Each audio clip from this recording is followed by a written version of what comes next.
Emotional content is filmed on Whadjuk Noongar land. This podcast acknowledges the traditional owners and custodians of country. Always was, always will be Aboriginal land.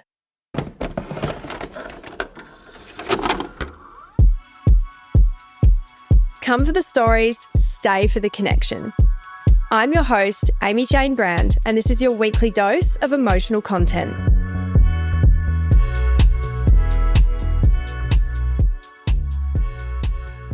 Hey everyone, and welcome back to another episode of Emotional Content. I am so excited for my next guest. He is a dear friend of mine and somebody that has not only changed the lives of so many others, but has completely changed my life for the better as well. His name is David Stevens, and he is Australia's favourite medium, aka David the Medium. Sitting down with David today gave me a chance to get to know him even better as a friend. So if you follow David's career already, this is an opportunity for you to get to know him on a much deeper level. Going from David's childhood all the way up until now, it really gave me an understanding of just how incredible he is. Being the truly talented human that he is, and also always injecting some humour, which is one of the other reasons why I love him so much. David gives us an insight as to what mediumship is really like and all the things that go on behind closed doors within that line of work. He is somebody that inspires me so much, and being able to hear more about him and his personal journey has been such an awesome opportunity. So without further ado, I give you my incredibly talented friend, David Stevens, aka David the Medium. David the Medium, welcome to Emotional Content. Amy Jane, so lovely to be here. Thank you for having me. I'm so excited to have you here. And this episode in particular is so special to me because you connected me with my dad after losing him when I was younger. And that was something so special as an adult to be able to speak to him, which is an opportunity that I never thought I was going to get. So having you here is a really special moment for me. Thank you. It's a complete honour to not only be able to read for you, but even just, the friendship that we've been able to create. And, the first time I read you was 2019 and here we are. And I know. So much has changed. Hasn't it? Life has just been nuts. That was back in LA as well. So, yes. So different. I know you've been on quite a few podcasts. I know a lot of people talk about your mediumship, but I would just love, even as a friend, I don't know enough about you and your childhood. So where did it all begin for you? Where were you born? So I'm born and raised in Melbourne. Really? As weird as that sounds. Yeah. So don't hold it against me. But no, I've lived here my whole life. And I grew up in the southeast suburbs and just had that sort of, I guess, that normal childhood, inverted commas, normal. Yeah. I wasn't raised as a medium. I mean, not that you're raised as a medium, but I never necessarily had any sort of spiritual instinct when I was a child. Like, I didn't know that I was a medium until I was 24. So my whole life before that was just really sort of black and white in that sense. Like, I wasn't raised religious. I didn't have a view of the afterlife. And people in my family weren't necessarily spiritual. My grandmother on my mum's side, who was like a second mum for me, she did tarot cards, but that's really cool. was my whole sort of family got. But yeah, I've got an older brother. Yep, you got an older brother as well. Two dogs and a cat. Yeah. When you were growing up, yeah. What was your relationship like with your parents? their relationship was a bit up and down. Okay, yeah. So my dad wasn't very present in the family for a long time. And they were still married up until the time that I was 14, 15. I think they separated when I was 15.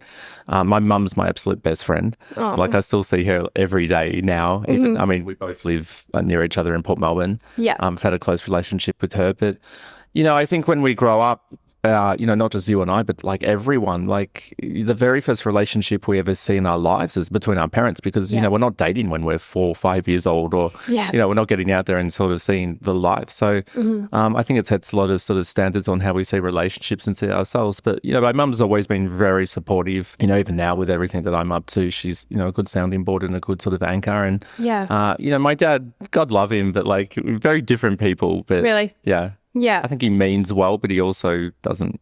Can be that generation as well. Yeah. Yeah. Yeah. I had a strained relationship with my father, as you know. So I do get it. Yeah. He's not going to listen to the podcast, so it's okay. Oh, yeah. So you can, you can talk openly. Yeah.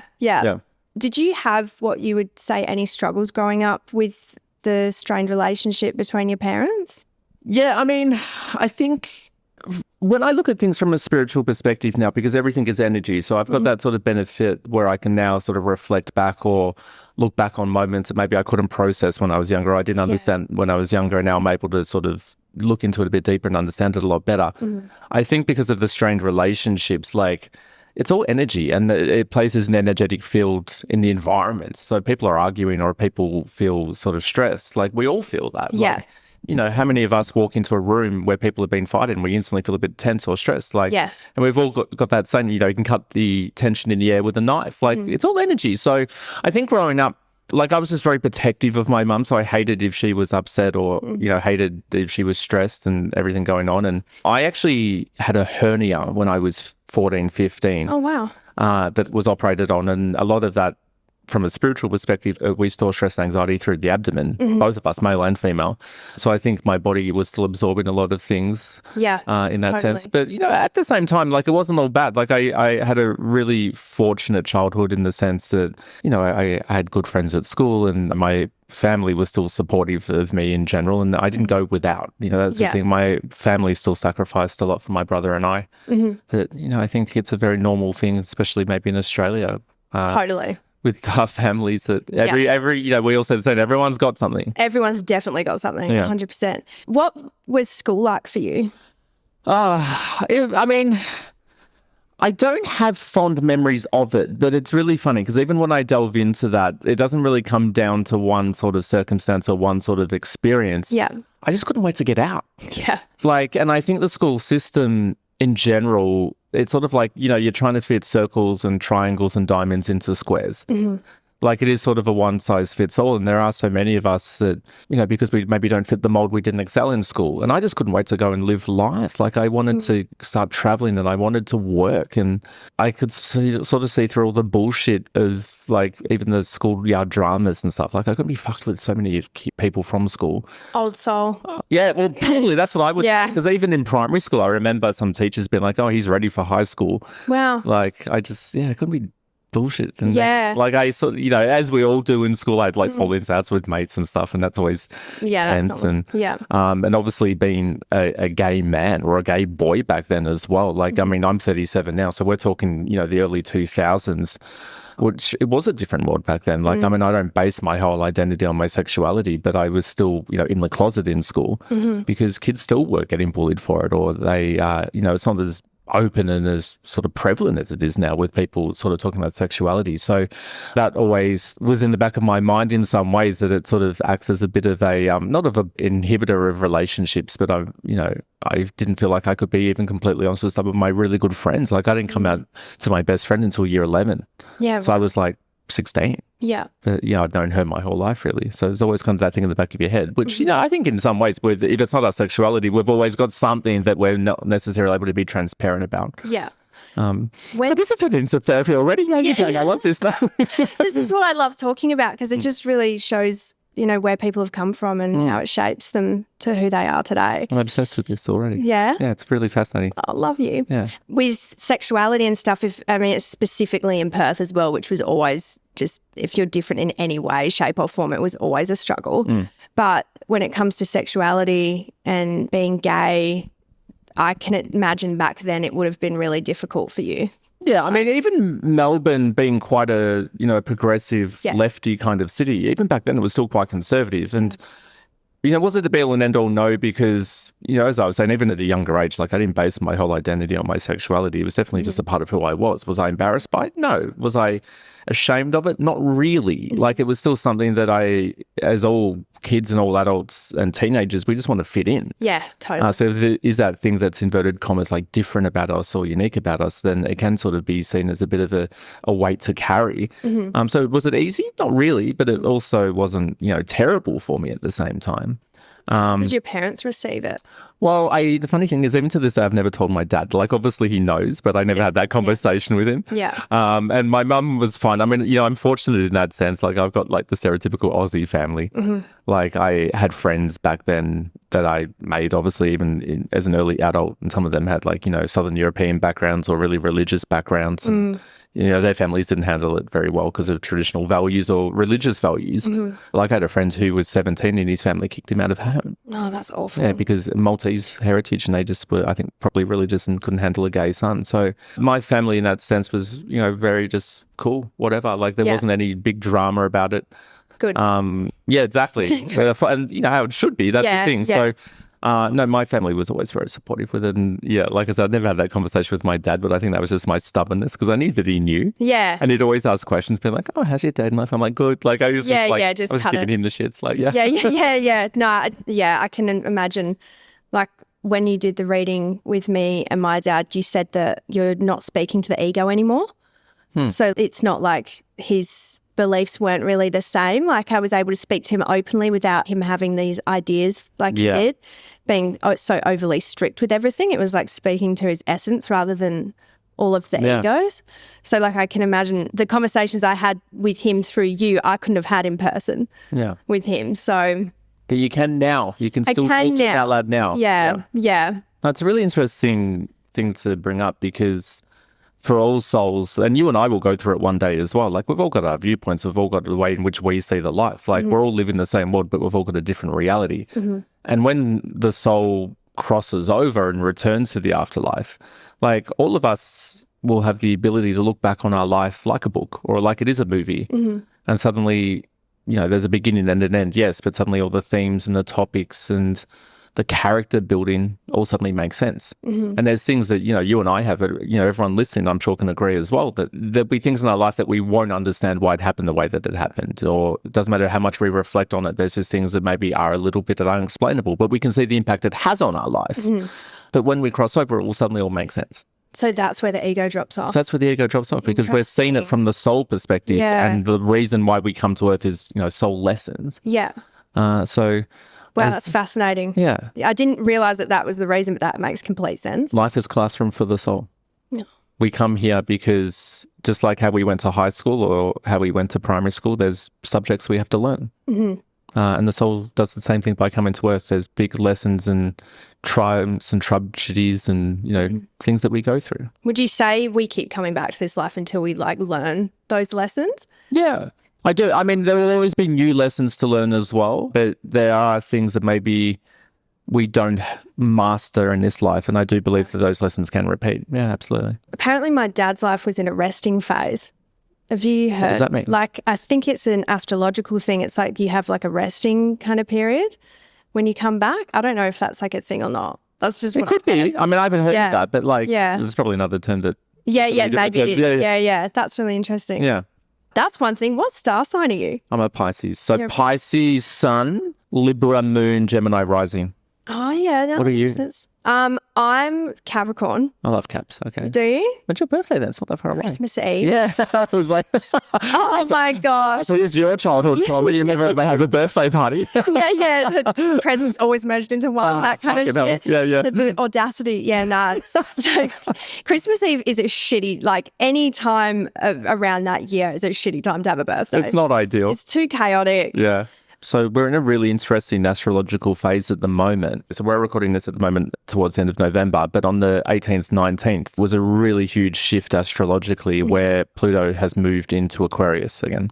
Yeah. And it hasn't been like this for hundreds of years. And the last time that this happened was the French and American revolutions. Wow. So the whole world got upended. And now we're sort of going to see the same themes again. And it's already starting to happen, like, obviously with Donald Trump coming back in. So, yeah, it's a good stage now to sort of see where we're at in life and what we want for really the next 20 years because it's, I think it's going to be stationed in Aquarius for the next 20-something years. Yeah, it was in Capricorn before, hey? Yeah, Capricorn, yeah. That's right. So I've seen things pop up and I was like, that explains why my 20s were so chaotic. Yeah, well, it does because it's been like that from 2008 to now. Yeah, wow. Literally. Yeah. That's when shit started to get pretty hectic. Yeah. So that makes sense. Hopefully I'm in my own resting period now. Yeah. Do you have ChatGPT? Oh, yeah. I use it for so much. Perfect. So our mutual friend, Molly Jane, she showed a really fascinating way to use it. So all you have to do is be like, if, for example, for me, because I was Gemini, I said, if my rising sign is Gemini, what house will I be in when Pluto moves into Aquarius? Oh, yeah. And it gives you this whole rundown of what will be coming for you for the next 20 years. But you can also do, if my rising is Gemini, Yeah. what house was I in when Pluto was in Capricorn? And it gives you a rundown of everything that happened from 2008 to 2023. And for me, it was so fucking spot on. I couldn't believe it. Like, it was all about public image, rise of business, and persona and everything. Yeah. I'm obsessed with ChatGPT. It's so fun, it's isn't it? fucking great. Yeah. It's actually such a, not to go into business talk because this is not what this podcast's about, but it's just so good for business things as well. Even if you want to write like a snappy email that's like, you know, professional and, just, you know, to the point, that you put it through that and it just makes you sound... You're asking all these amazing questions on childhood and everything, and I'm like, ChatGPT. Yeah. So they're like, Dave, we have gone fucking off topic. Yeah. I love it. I love a little bit of chaos in there. Did you see things different as a child? I know you've said previously you weren't like seeing spirit or anything back then, but you were saying back when you were in school you just didn't have time for all the bullshit. Do you feel like you were different in a way when you were younger? Yeah, I mean, I think you even hit the nail on the head in some ways, because everyone just sort of did always call me a bit of an old soul. But I think like I didn't want to rock the boat in that sense, because I just kind of wanted to fit in and sort of have friends and stuff like that. And there was always those fears around, you know, friendships falling apart. But I didn't know that I necessarily had, you know, this spiritual ability that I do have. But my intuition and gut feeling was always really strong. So in that sense, yeah, I was always kind of the friend that I think...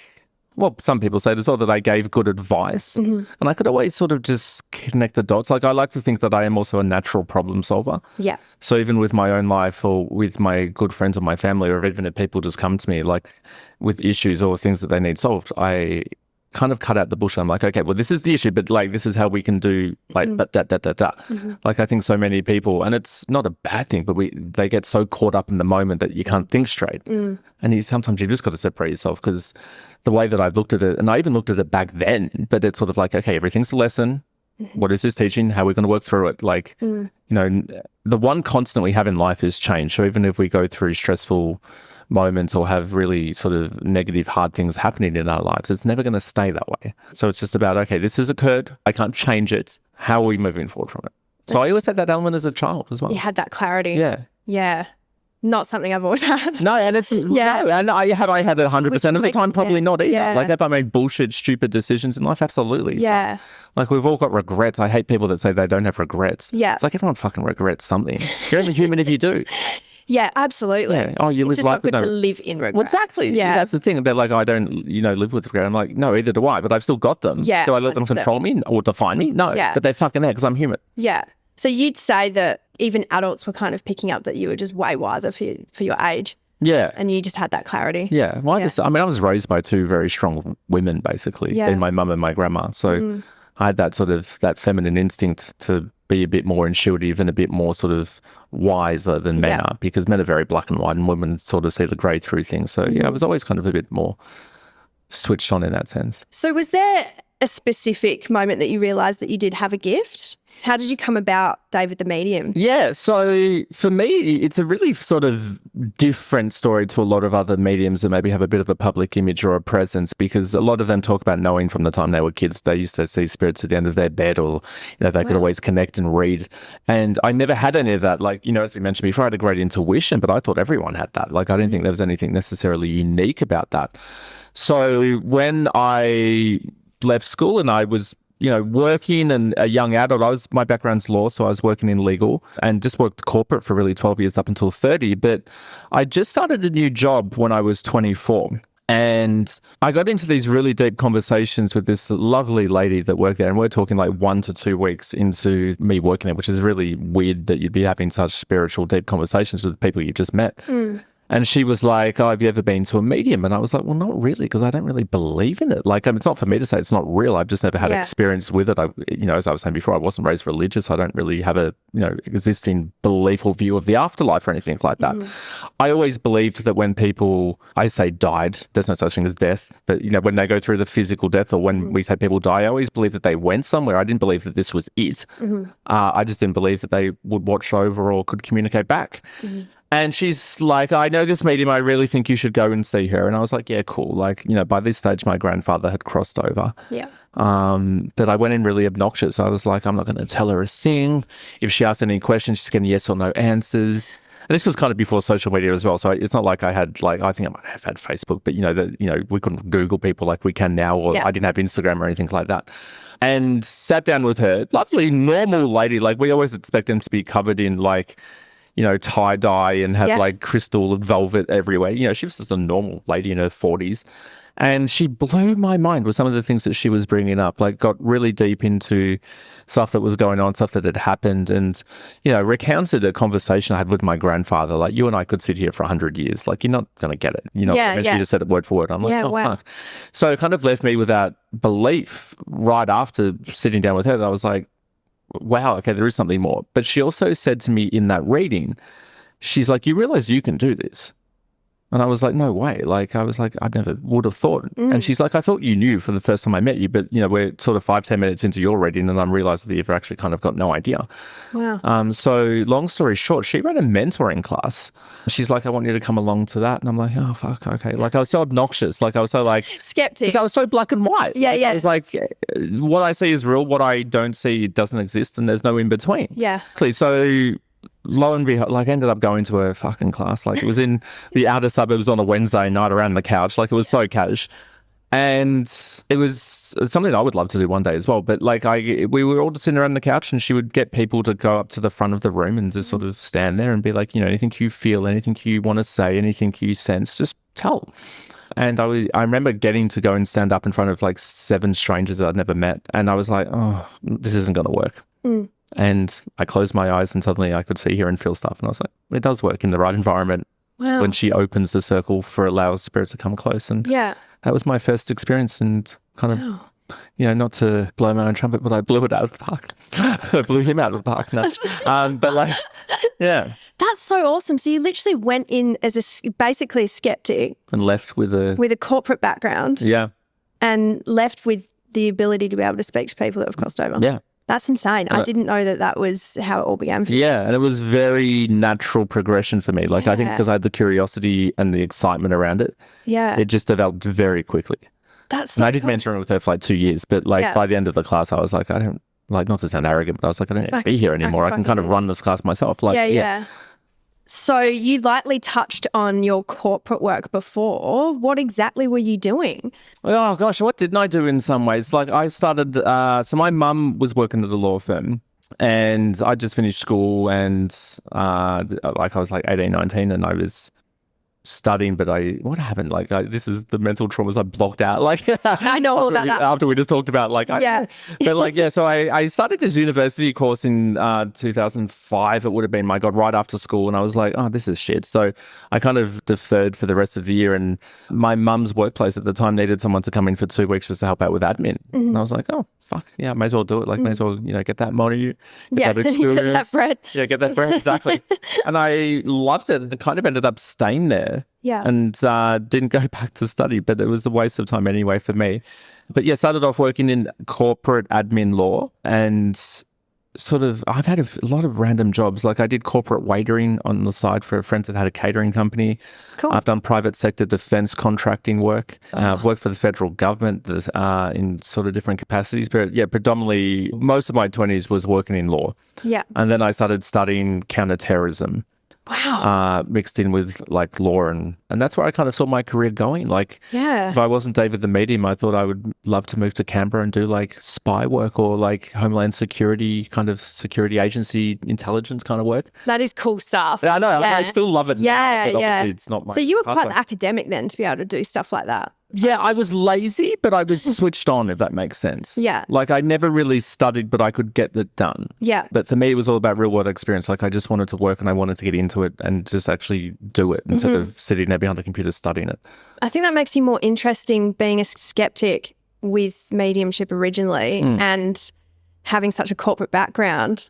Like, you didn't just grow up with all that spirituality and like woo-woo kind of vibes. I've had the normal life. You've like had the full normal life. Yeah. So it's like you understand people on a personal level for being a bit unsure of it. And that's what I think makes it easier to understand when I'm reading for people to understand their journeys and their pathways, because it has been sort of similar to mine in some ways, regardless of whether they're a medium or not, but they live in that life. Yeah. And I was able to sort of, do that 9 to 5 and to do that corporate and to, as you mentioned, to be that skeptic. So even when I'm reading for people, they're a bit not shut off, but maybe they're a bit curious or they don't understand it. It's like, well, that was me. Yeah. So you get it. I get it. I understand it. And I know what the journey's like. And, even with my own podcast, I did an episode where I had skeptics writing questions to me because I was like, I get it. Like, there's nothing that can stump me. Like, ask whatever you want, but I want to help try and explain it and help people understand it. Yeah. Your idea is to bring it to the mainstream. Exactly. Yeah. Like, I want to be that mainstream medium, and I can appreciate there might be people even listening to our episode that are like, oh, wow, he's a medium. Like, I can appreciate it's very out of the norm, but I say, like, not only do I want to bring it to the mainstream, but my biggest motto is it's not supernatural, it's actually just supernatural. I love that. And we're not taught that. Like this, we're not taught our own power. And whether this goes back to school or whether it's a cultural, societal thing, we're not taught how to read energy. We're not taught how to connect with our own beings. We're not taught, the bigger picture. Yeah. Is it deliberate? Maybe it is actually deliberate that they don't teach us how to actually take care of ourselves properly. That's my conspiracy theory. I would say so, yeah. Because, if we'd be too powerful otherwise, yeah. If you're healthy, wealthy, or educated, then you don't need the government. Yeah. Or you don't need structure like that. Yeah. So they don't want us to be healthy, wealthy, or educated. Yeah. So I know what it's like. Not only, I'm not saying that everyone needs to drop out and become a medium, but there's so many little aspects and so many little qualities of the spiritual umbrella that you can include in your daily life that can assist you, can help you, whether it's to understand your own journey a bit easier or, the things that have happened to you. But, even to be able to tap into your own intuition, everyone can do that. Like, we all have gut feelings. We all have strong senses on things. Imagine if we could tap into that a little bit easier and the benefits that could play on our lives or our relationships to help understand other people, understand our partners, to provide us with more direction in maybe where we want to see ourselves going. Yeah. I try to, but my anxiety sometimes just gets so in the way. But I do, I mean, God, I was like nervous this morning even to just get into recording after what was a pretty hectic week and just doing some breathing exercises and stuff. But it's like the discipline it takes to do that sometimes when you're just anxious and want to be a mess. Yes, exactly. But also be easy on yourself as well, because I always say every emotion we feel is valid. Yeah. Like, there's no such thing as a wrong emotion. If you're feeling anxious, then there's obviously an underlying trigger point to it. Yeah. So it's, it's even delving deeper into that. Sometimes that's an incredibly difficult thing to do, but there are tools and tricks and, tasks that you can do. And as you mentioned, breath work can be very good, but, I can also appreciate exactly what you said as well. When we're feeling like fucking shit, we don't want to. We don't want to help ourselves. Sit there and meditate. Now it's like, no, I actually need a spiral. And sometimes that's okay. Yeah. It just becomes an issue if we're doing it every day. Yes. Yeah, totally. Which I was pretty frequently doing when I was younger, but I'm much better now. No. Yeah, a lot of work to get to where I am now for more stability in my own self. And that's what it is. I mean, it is a constant journey as well. Yeah. Like, okay, I'm a psychic medium with a public image and, people think that I have my shit together. No, absolutely not. I was going to ask you this. This is further down in the questions. I was going to ask you about this. Yeah, like the perception. 100%. People think that I have answers to everything. Yeah. And I can appreciate that they would that because I would probably look at people like me if I wasn't one and then be like, oh, well, clearly, they know stuff. And especially as a psychic, because I'm able to foresee and predict future timeline events. Yeah.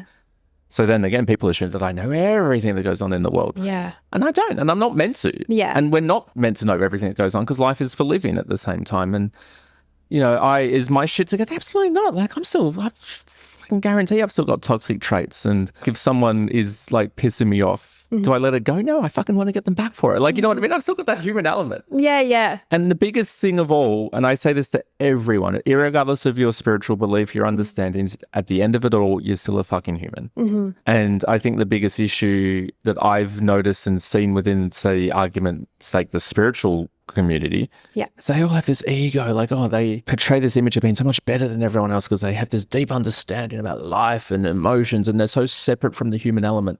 And and say I've escaped the matrix. I'm like, well, you're actually still fucking. You're still fucking with the rest of us. Yeah. If you haven't realized, you're actually still sitting here. So that's interesting. I can imagine that. I think I've definitely picked up on that with some before. I haven't actually seen any other mediums other than yourself, but I can imagine the egos that would come with that, looking, down on people a little bit. Yeah, we all just interpret life differently. Like, no one understands it better than anyone else. Okay, we maybe see things differently, but we're all here. We're all doing the same thing, regardless of, intellectual, spiritual, emotional understandings.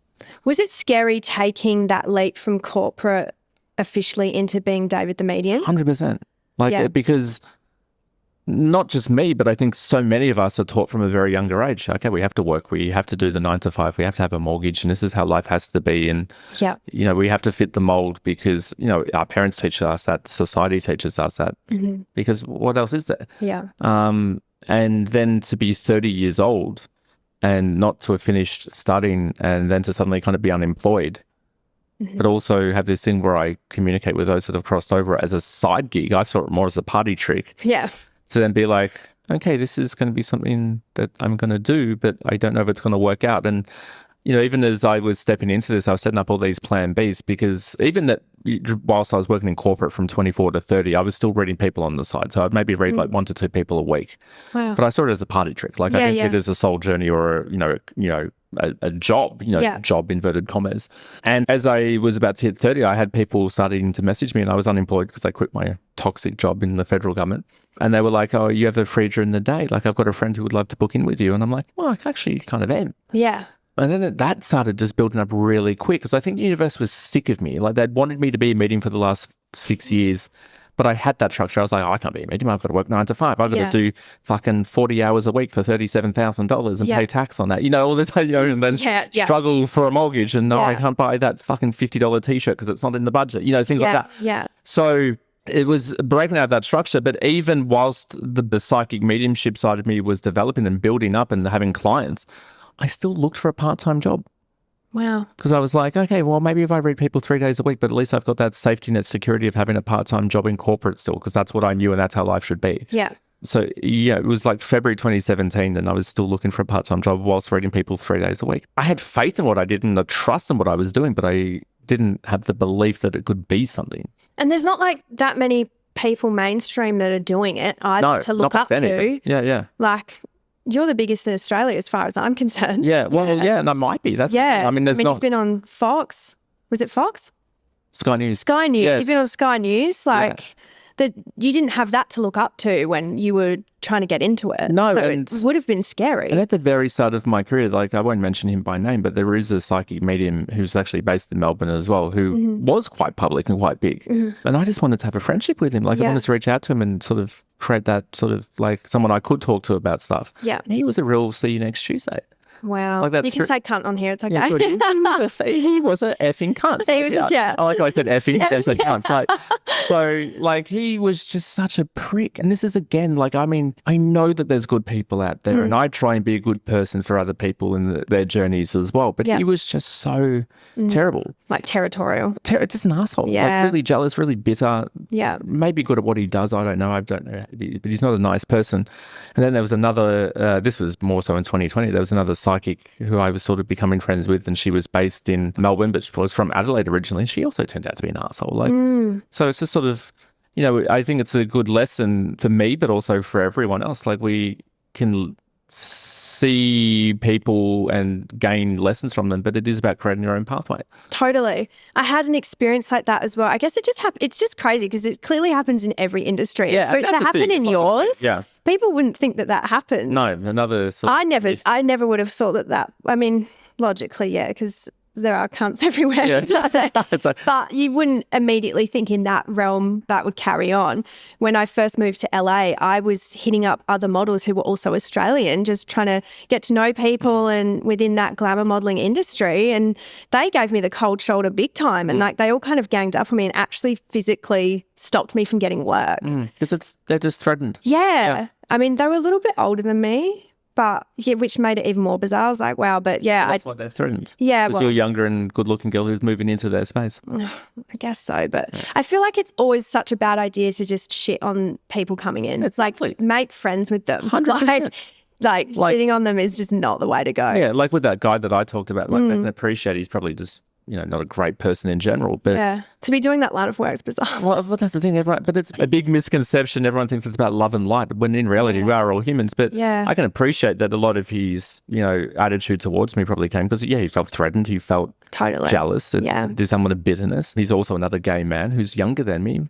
Yeah. looks like shit. And So he's you're probably like, so charismatic too. Like you've got personality, and I think that's another thing that just, you know, people resonate with you and just gravitate towards you, because like even with your shows, you're just so like fun. It's like serious things are happening within the room, but you're not making it like uncomfortable and serious, and everyone needs to be, you know, like you just make it a warm, inviting, fun, lighthearted space. Thank you. That's the nicest compliment I can have for Really? Yeah, because no, it was fun. Like I brought my friend along, Kanisha, and she's like, wow, this was amazing. Like it was an enjoyable evening, even though there was really like a lot of emotions flying around. People were crying and stuff, but it was a beautiful, fun environment at the same time. No, that's exactly the environment I want to create, because, you know, I do this every single day. So, but I can appreciate for, you know, the 200, 300, 400 people in the audience. Yeah.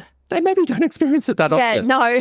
So when you're dealing with really, you know, very personal, very emotional, very heavy topics and themes and stories, you know, I want to be obviously paramountly respectful to that. But I want people to feel comfortable, and I want them to see the lighter side. And no, you definitely do that. Yeah, thank you. You definitely do Good. that. Okay, I feel good now. Thank you. No, of course.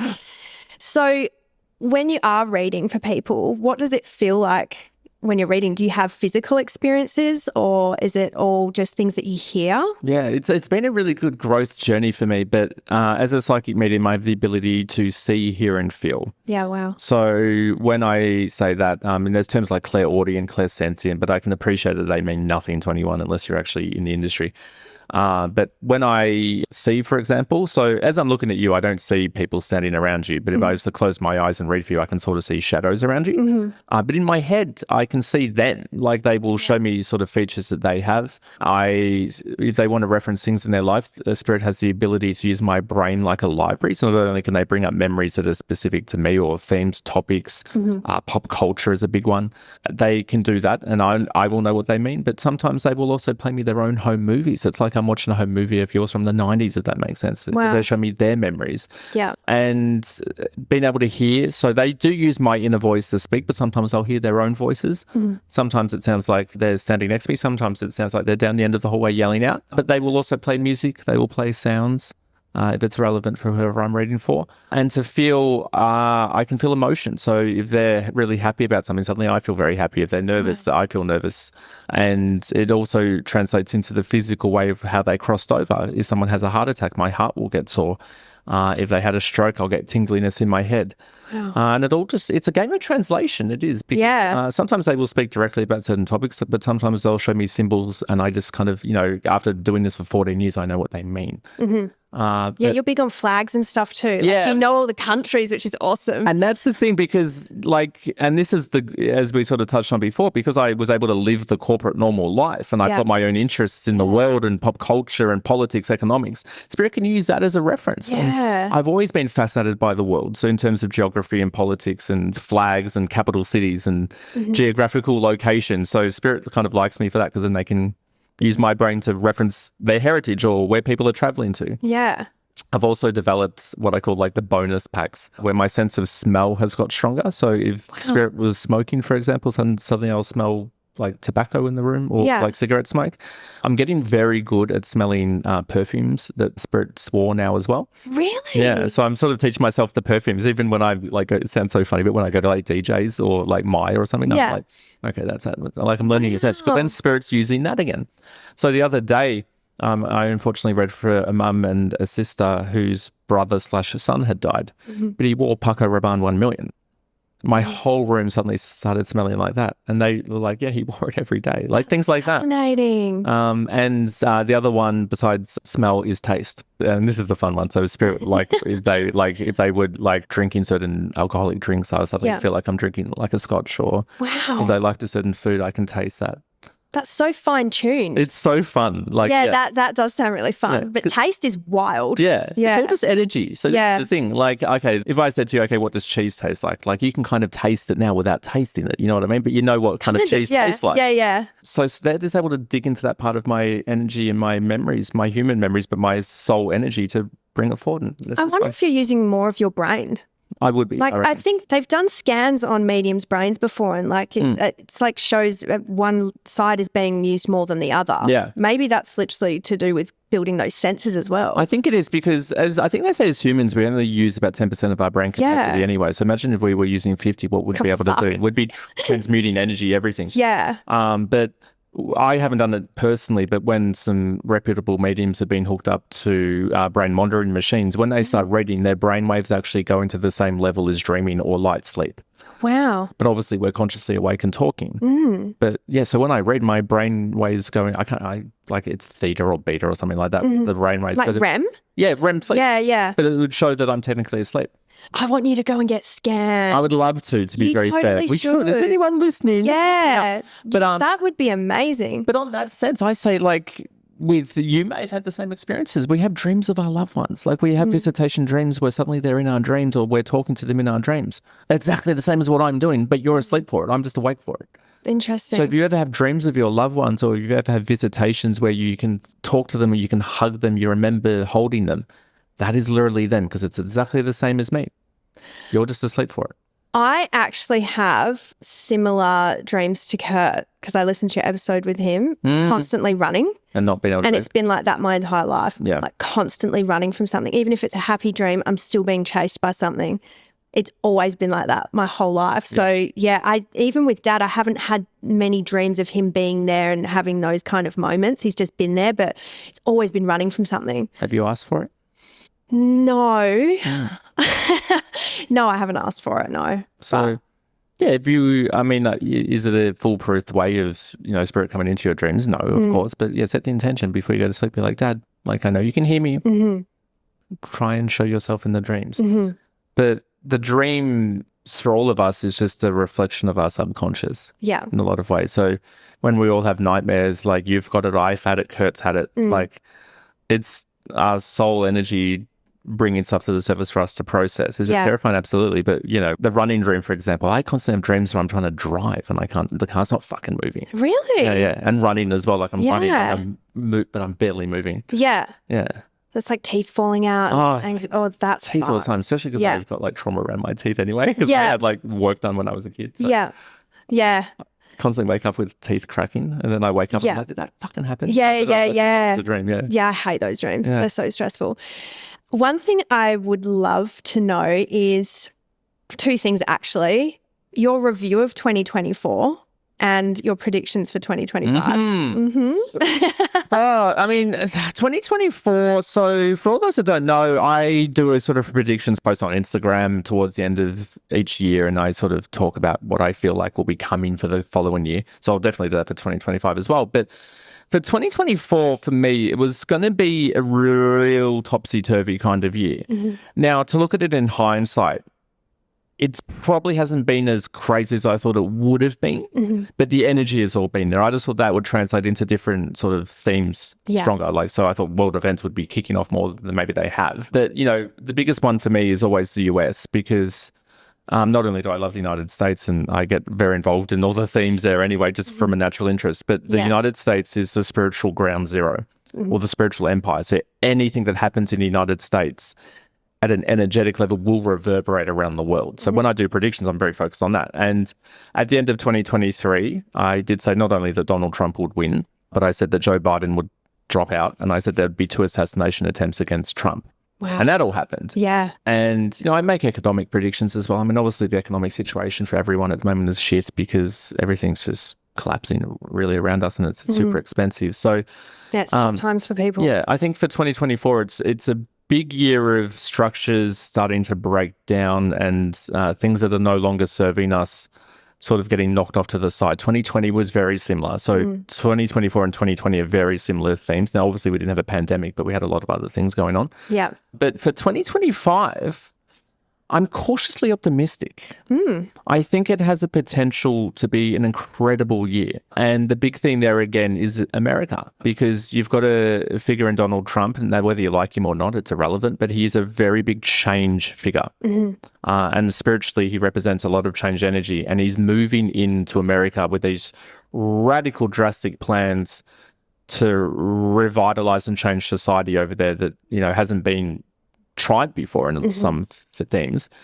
But it also leads into what we said before astrologically with Pluto moving into Aquarius, which is all about rebirth. Yes. So the energy for 2025 is rebirth and revolution. So there's going to be a lot of new things being reborn. What advice would you give to anybody going into 2025? Same advice as I say every single year. If you can't control it, don't allow it to control you. Mm-hmm. We live in such a 24/7 world. Yeah. Like we're bombarded with constant information, constant news, stress, everything like that. Yeah. We can't fix everything. We can't control everything. Mm-hmm. So the best advice I can give moving into this new year is just, take a step back, look after yourself, pay attention to what your body is telling you. How are you feeling? What's your mind saying? What's your body making you feel? Like, are you eating properly? Are you getting enough sleep? Like, we can't control everything that's happening, not only worldwide, but even in our own environment sometimes. So just take a step back, approach everyone around you with love and openness. Yeah. Still be real as well. But just try and take care of yourself. And in terms of being able to take care of yourself, you're taking care of everyone else around you as well. Mm-hmm. And just have a bit of humility as well. Like, just approach people with love. Like, everyone's going through their own shit. Definitely. Does that mean that, that we give them a grace period if they're mean to us? No, like, you can still approach every situation, but it's about having empathy and understanding that everyone is still going through things and we all see things differently and we all see the world differently. Mm-hmm. Oh, well, that's beautiful. And once we all do that at an individual level, that becomes the collective energy. Yes. And the collective energy is what changes the world as well. Yeah, show a little bit more kindness to ourselves and others. Yeah. Yeah. Starts at home. You got to take care of here to take care of there. Yeah, absolutely. Oh, thank you. Thank you so much for being on the podcast. Honestly, you're just an incredible human and you inspire me all the time. And it's so lovely to just hear more about your background and get to know you better, even just as a friend. It's just so cool to hear your background and see how that all aligns with the work that you're doing now. And the amount of people that you help is incredible. And it's helped me so much. And anybody that's thinking about getting a reading done, they should 100% do it because it completely changed my life. You changed my life for the better, being able to speak to my dad. So it's an absolute compliment and honor. So thank you. And it's been a really great episode. There's been things that I've talked about on this episode that I've never talked about before. So I love the angle, and thank you for allowing me to hold space for me and allow me to hold it for you. And even when we caught up back in August, you're trying to wrap up the episode. No, here I am just talking. No, go for it. But even when we caught up in August in Perth and you said you were going to do a podcast, I was like, fuck yeah. I just knew that it was going to be different. So it's already out there. Thank you. Yeah, that's the purpose of it. And your vulnerability on here has been awesome as well. Thank you. I appreciate it so much. Love you. Love you so much. Bye, guys. Bye, everyone. Thank you so much for listening. If you enjoyed the episode, please give it a share. You never know who might need a little emotional content in their life. For daily feel-good posts, follow @_emotional content on Instagram and TikTok. And don't forget to hit that follow button so you're notified every time a new episode drops. Your support means the absolute world to me.